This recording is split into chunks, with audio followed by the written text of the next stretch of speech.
I have a history lesson that will make your blood boil. In the 1960s, Africa was a net food exporter. The Food and Agricultural Organization archives confirm it. But how did you go from being the world's feeder to becoming a net food importer in just a decade? It took only 15 years for our destiny to be reversed. Watch till the end. This is the timeline of how the world stole our farm.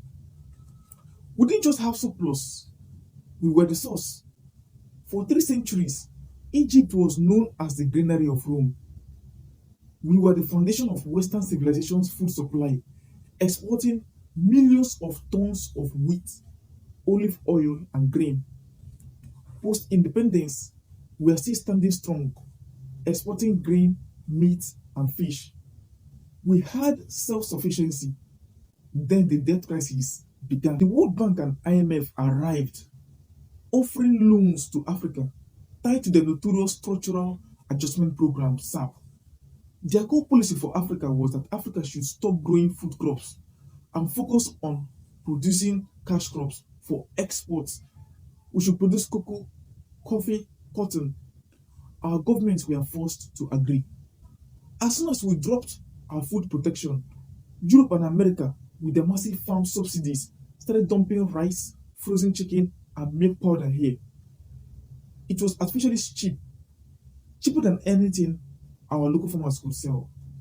The result was mass bankruptcy of African farmers. Today, nearly 60% of our entire workforce is employed in agriculture. Yet, we are still massive net food importers. The African Development Bank confirms that we import food worth over $35 billion annually. The Food and Agricultural Organization and World Bank joint report confirms this, that Africa holds 60% of the world's remaining uncultivated Arab land.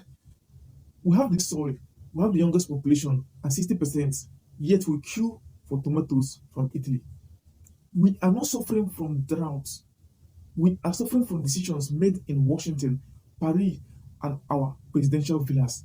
They systematically turn the world's future breadbasket into the world's biggest beggar. If this history makes your blood boil, that is good. Now hit that follow button. I only post the truths that they hide in 500-page reports. Comment below the most ridiculous thing your country imports while having the resources to make it at home. I am reading every single one comment. Africa is rising, but only one will reject the SAP legacy and stop eating their food to start growing our own.